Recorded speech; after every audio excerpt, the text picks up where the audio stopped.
introduce me?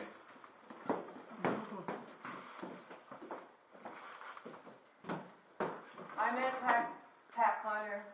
Where did we meet? The Renaissance Cafe? Renaissance Cafe? Renaissance Cafe years ago, which is where I met Nick Beat and how I know Penelope. Yeah. And I feel like Nick Beat's hanging out, giving us the big AOK here. And I just want to say thanks for having us. And you're in for a treat. Pat works very hard at his poetry, and he's... give him a big hand! Give him a big hand! Thank you so much, Andrea. It's beautiful. So first of all, shout out to Scarborough Arts. Sasha Kovacs, outgoing program director, had a meeting with her in February where we put on, first of all, a great show in April with George Elliott Clark, Robert Priest, Dane Swan, Dwayne Morgan, Annie Yin, and Michaels. And I also said, but I also want to do a show where I'm reading my poetry, because I don't read my poetry typically when I'm hosting. I'm curating the night. That's a little bit different. And then Sasha said, do you know any musicians? Can you bring up a couple of musicians with you? Pop, 5 seconds later, Arlene and Andrea, two people I would love, absolutely love working with, and would love doing this with.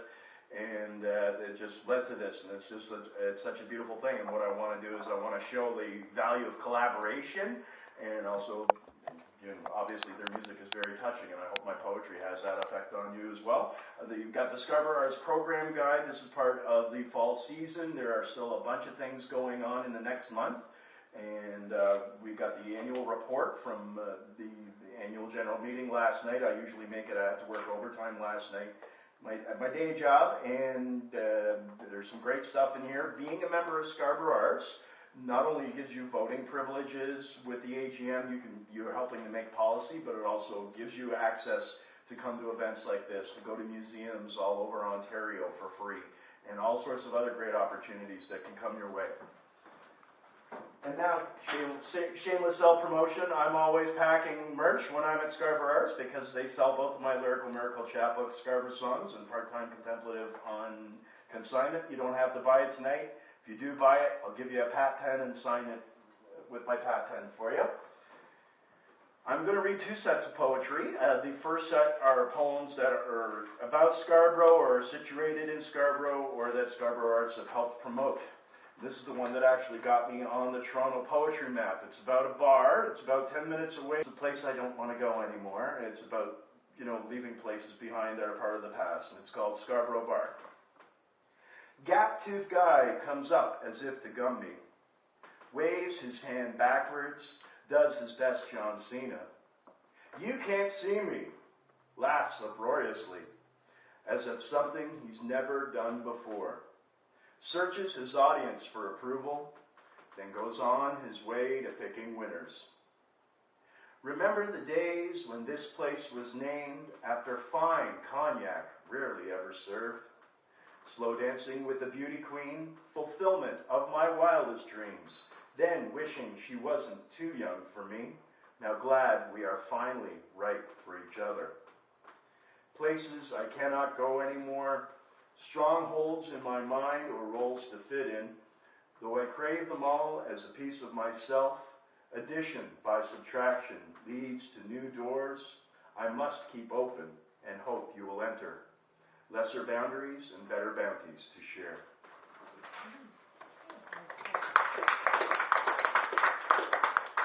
Thank you.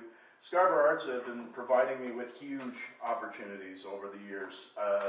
There's a collaboration with Neighborhood Arts Network called Making a Living, Making Art. It's all about people that are just amazing performers and talented musicians that are actually making a living.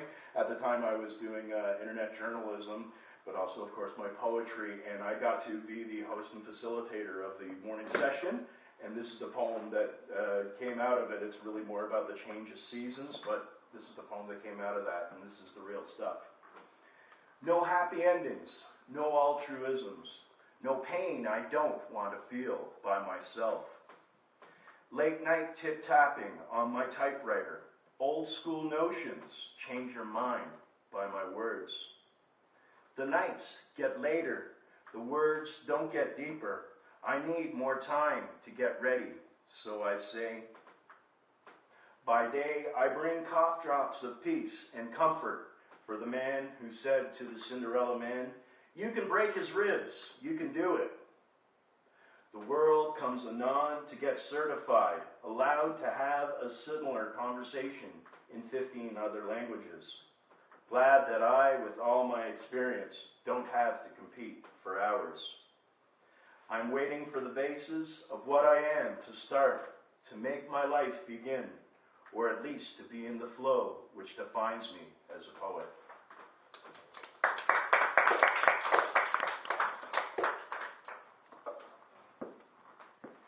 So yeah, Nick Beat, Renaissance Cafe, Valentino Essenza, absolutely.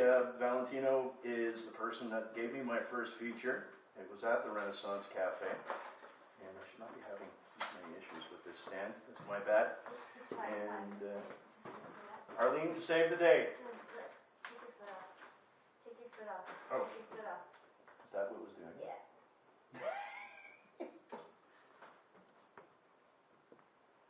Remember this one. This is being videotaped for posterity. Thank you. And I wrote this poem in honor of the Renaissance Cafe, where I had my first ever feature, and this is Renaissance. Integrity turns to courageous hope, vision of what is and ought to be, only if and when we are ready to believe there is no fear in perfection. Audacious belief in what seems unlikely, fierce like the fire which consumes me, blazing the trail as I follow it, though I would rather not, I'll go it alone. Sorrow will surely lead to temptation, reason to artfully dwell and wallow. We cannot be holden to the bottom, for from there is nowhere to go but up. Allowing the bounty of limitless grace, growing in love, we grow with each other, bonding together, made ever stronger, instruments of the divine by way of the sublime. The race we run, not a sprint, but for the distance we breathlessly seek, and find in each other by want and need, delight and share as we follow the path. Does my heart seem to be open again, after ages alone, drifting in dreams of a time when anything could matter, breaking the barriers holding it down? Universe which defines and shapes me, I long to fill you with how I feel, boundless energy towards your creation as you make me a part of your all. Long have I waited to be completed, grown and felt and prospered and made ready. Every different day I will approach the same until the one which makes everything new. Thank you very much. Scarborough Arts, along with the Toronto Quarterly, kind of all at the same time, kind of gave me my start in terms of being a published poet. And Alana Wolf was the juror of came out really well. Just was released in the PDF, but there was some great poems in there by Keith Grevian and Kate Marshall Flaherty, and this was honorable mention in it. It's just about three guys sitting around watching the Leaf game. It's called Buds. Already trapped inside, as more snow pounds the cellar window, false sense of security from being dumped on, yet being warm. Three men related because they married three sisters, completely in lack of a sense of comfort, of commonality, beyond the standard conversation, the eternal frustration, the local pro-hockey team, realizing they had no place to go, so they had better get along. What we need, the oldest one ventures, rubbing his beard-bloated abdomen, is a power forward with some upside. What we need, the next one interjects as he favors his balding pate, is a number one defenseman, not on the downside. The other one isn't sure what to say. He's not a hockey guy. He's had too much to drink, the youngest one in the group. But he is smart and wears thick glasses. He decides to state the merely obvious. What we need, with a sense of surprise and shock, is a goalie who can make a save in the shootout. They grunt and groan, guzzle their drinks, belch and break wind, rub their toes in shag carpet, knowing they are all right.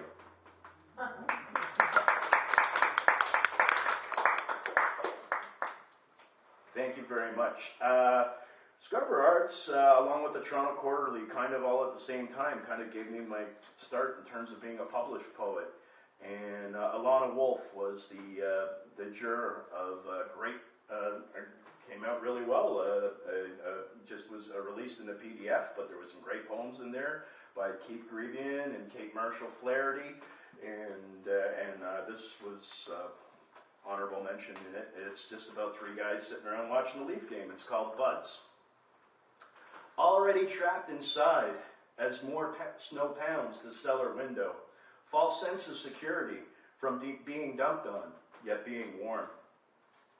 Three men related because they married three sisters, completely in lack of a sense of comfort, of commonality, beyond the standard conversation, the eternal frustration, the local pro-hockey team, realizing they had no place to go, so they had better get along. What we need, the oldest one ventures, rubbing his beer-bloated abdomen, is a power forward with some upside. What we need, the next one interjects as he favors his balding pate, is a number one defenseman, not on the downside. The other one isn't sure what to say. He's not a hockey guy. He's had too much to drink, the youngest one in the group. But he is smart and wears thick glasses. He decides to state the merely obvious. What we need, with a sense of surprise and shock, is a goalie who can make a save in the shootout. They grunt and groan, guzzle their drinks, belch and break wind, rub their toes in shag carpet, knowing they are all right.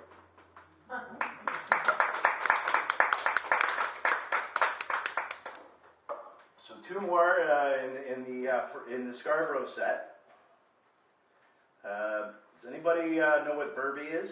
Anybody ever see in the schoolyards and community centers, you see those squares drawn on or painted on? In the late 70s, early 80s in suburban Toronto. That's why it's called Burby. We came up with our own little version of stickball. I was 10 at the time, but I was playing it shortly thereafter. And I wrote this poem, and it was picked up by a wonderful publication about the Pan Am Games, about sports that are indigenous to the countries in the Pan Am Games. That's published by Ontario's Publications in York University. And this is Burby. Strange rectangular formations stain the walls of schools in Toronto's inner city. Many rectangles are made of chalk and are largely washed away by each passing rain. Some rectangles are painted or taped on, retaining the basic shape they have held for over 30 years. An outsider might think this to be the result of a street gang marking territory, or proof of a superior life form making their presence known. To those of us who grew up in Scarborough during the 70s and 80s, they are the record of a pastime invented here called Burby. 7 innings, 2 outs, 3 players per side, flailed away at a tennis ball with well-worn bats. We aimed for home runs. There were no placement hits. On summer days too hot for baseball or mowing the lawn or digging post holes, we sweated and burned in the sun to gain a small victory or live out a dream. Then we would smoke, mix up the teams, find somewhere indiscriminate to urinate, swig lukewarm orange pop from glass bottles, smoke again, and play 7 more innings.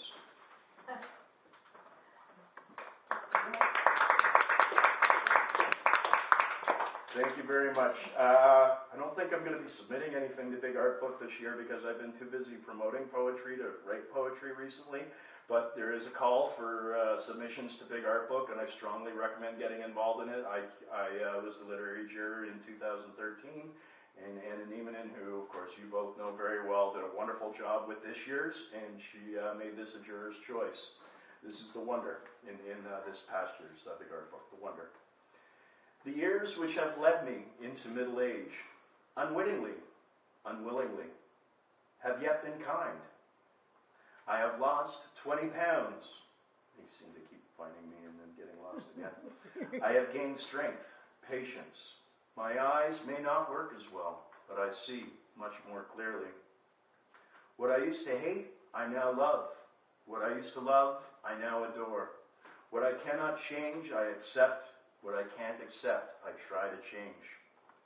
I am not what I will be. I am not what I once was. And yet I appreciate everything which has brought me here.